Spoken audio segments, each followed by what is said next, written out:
back to another video of our consultation and haircut. And in this video, we're gonna show you exactly how we curate a hairstyle for our clients. Today we have Joel in the chair and he's ready for a haircut. As you can see, I believe he hasn't gotten a haircut for 2 or 3 months. But before we start, please hit the like and subscribe button so that we can keep going. Let's begin. I hate going to the barber. As I told you before, I'm an ED nurse. Okay, so, what's ED? Emergency department.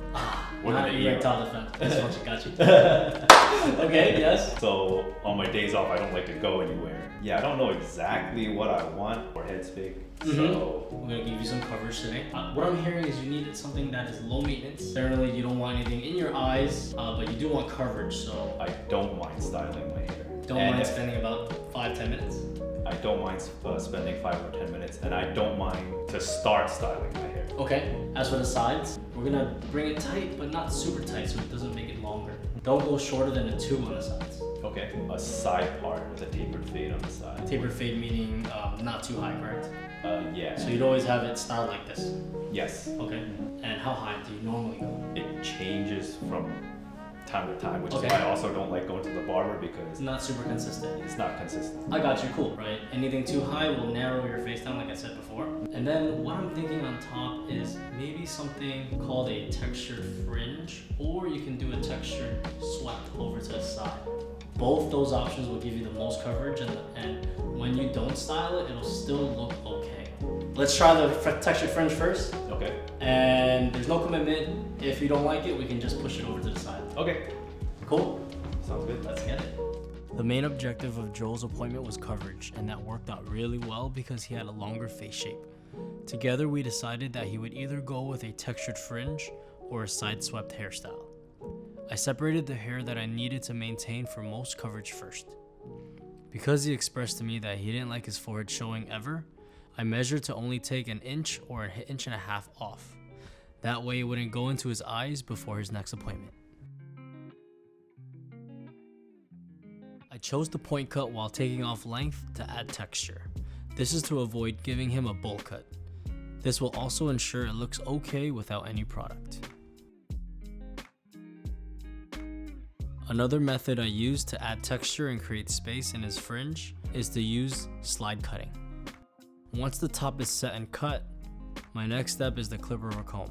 This is where I debulk the hair and create some shape. Joel and I agreed on keeping the sides longer and wider, so I used the ears as a reference point. As I finished the clipper over comb and ran the 2-guard, this is when I noticed his alopecia on his sideburns. I discussed my discovery with Joel, and we came to the conclusion that we would use it to our advantage and give him a higher taper versus just trying to hide it.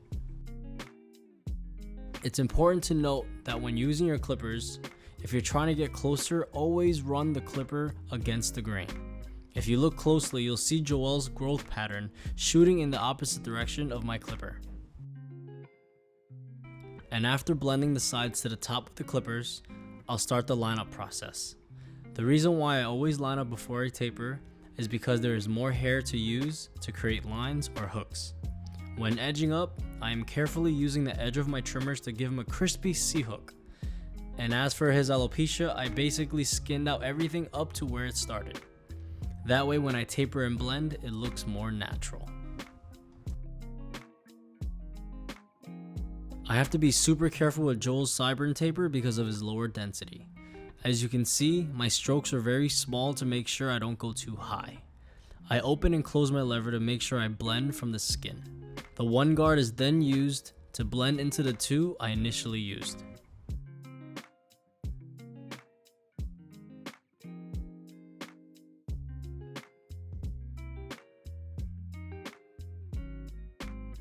Next, we move into the skin taper, and as you can see, the density is much greater here. I get to be a little bit more aggressive. If you ever have a client that has high density, feel free to bring the fade a little higher than normal and it'll pop.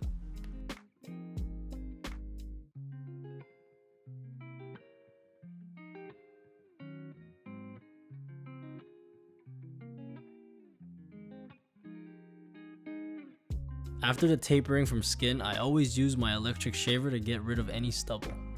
This is particularly important for Joel because I needed to skin everything underneath his alopecia area. The final steps for the sides is to use my thinning shears to smooth out the higher dense areas. This method will help you maintain weight from the front view and be a lot smoother from the side. Because Joel's hair was so straight, we had to throw in some pre-styler to increase texture and grit. After blow drying and activating the product, I then used my fingers to adjust his hair so it would give him the most coverage as well as increase volume by scrunching. Okay, great. So this is the finished product. We gave him a 2 fade with a skin taper. We had a little bit of an issue. He is experiencing alopecia on the sides, but I did my best to kind of blend it in. We tried a textured fringe in the front. It just didn't work, so we swept it over to the right a little bit. The main goal for today was more coverage. We kept the sides wider just because his face is a little bit more slim. And yeah, how do you like it, bro? It's awesome. Good to go. Okay. Don't forget to like and subscribe. We'll see you on the next one.